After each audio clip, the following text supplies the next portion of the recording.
What is going on, everybody? This is the kid DC Wrestling back at again with another video, and it is February 12th, 2021 Smackdown review. And this Smackdown was pretty good. One of the big takeaways from this show was obviously the return of we can't call Monday Night Messiah, but the Messiah and the new dad, Seth Rollins. But anyways, we kick off the night with the head of the table, the tribal chief, the universal champion, Roman Reigns. He comes out, he talks about Edge, and he talks about that he will beat down Edge so badly that he would have to put on a Legends contract and just be an ambassador for the company. That's where Adam Pearce comes out, WWE official Adam Pearce comes out with a contract in hand. Adam Pearce goes on to reveal that Roman Reigns will be defending his WWE Universal Champion.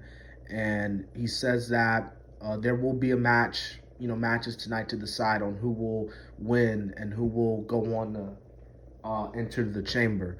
But he does name two men that's already in the match, Kevin Owens and his cousin Jey Uso. Reigns gets pissed because reasons, but Reigns gets pissed and Uso gets pissed at Adam Pearce, obviously for making Reigns defend his championship in the chamber. We get an Elimination Chamber qualifier match with Rey Mysterio, Dominic Mysterio taking on Sami Zayn and King Corbin. In the end, Sami Zayn and King Corbin get the win. So it looks like, speaking of Dominic, it does look like we might be getting a Dominic kill turn soon. That is what is actually being reported. I don't mind seeing Dominic turn heel. Obviously Rey is heavy on his son and wants to put his son over big time. So I wouldn't mind seeing Dominic actually turn heel, to be honest with you. But Sami and Corbin get the win here. I didn't really have a problem with this match. This match was okay for what it was. And yeah. Anyways, we actually get a WWE Intercontinental Championship match. We get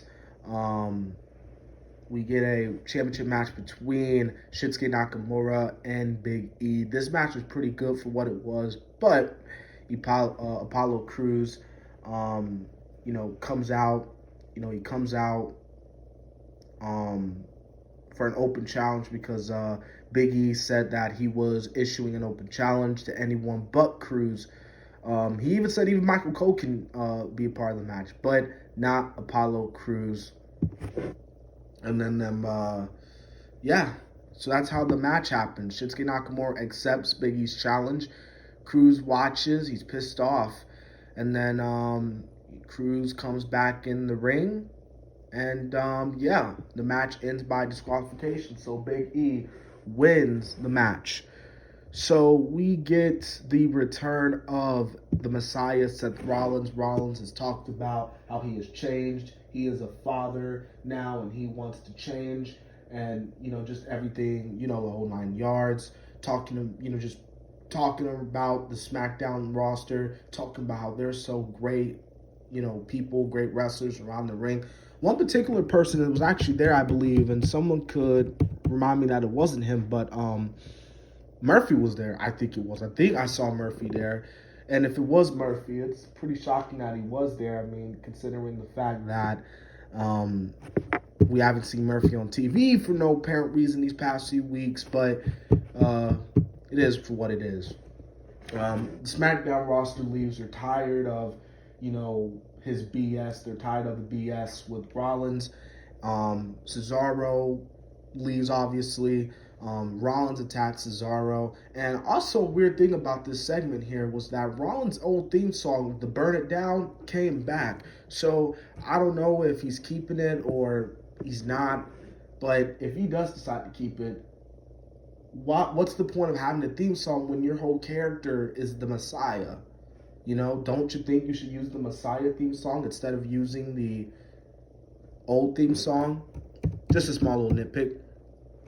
All right, so we give Bayley versus Liv Morgan. I thought this matchup was pretty good, but just like last week, Bayley gets the win. Like I said, this matchup was okay. We get the Street Profits versus Otis and Chad Gable. Again, I thought this matchup was okay. I love the Street Profits. The Street Profits obviously want to get built up. Obviously, they want back the SmackDown Tag Team titles. So obviously, it looks like we're heading out for the Chamber. Ziggler and Roode defending the titles against the Street Profits, most likely happening at the pay-per-view. We get the wonderful, the talented Sasha Banks and Bianca Belair in the ring, and then Nia Jax and Shayna Baszler come out. They're talking about how, they're the best, and, just sick and tired of hearing about Sasha Banks and Bianca Belair. But then Sasha Banks and Bianca Belair replay Raw. They replay Shayna getting beat by Naomi, and then probably one of the biggest jokes of the year, they replay Nia getting beat by Lana, but Nia saying, "my hole," which is very funny. And it looks like what happened tonight with them attacking each other. It looks like Nia's "my hole" is about to turn into a running gag now, apparently. I'm not saying it is, but, when you do the same joke over and over again, that shit could get boring, in my opinion. All right, we get the main event, another Elimination Chamber qualifier match. Robert Roode and Dolph Ziggler versus Daniel Bryan and Cesaro. Daniel Bryan and Cesaro pick up the win. This was a pretty good main event. Non-title match, by the way. But Daniel and Cesaro will be going into the Chamber. Then we get Corbin and Zayn coming out, and then Uso coming out. Owens coming out. Reigns watches as Owens stands tall. Elimination Chamber is not this week, but it is next week. So again, this is a pretty good episode. I really had no problems with this episode of SmackDown. But yeah, for what it was worth, it was pretty good. Way better than Raw. So that was my SmackDown review. If you haven't already, subscribe to the channel, like the video, tell me what your thoughts on the show tonight. And my NXT Takeover Vengeance Day review will be coming out right after the pay-per-view goes off the air this Sunday. So yeah.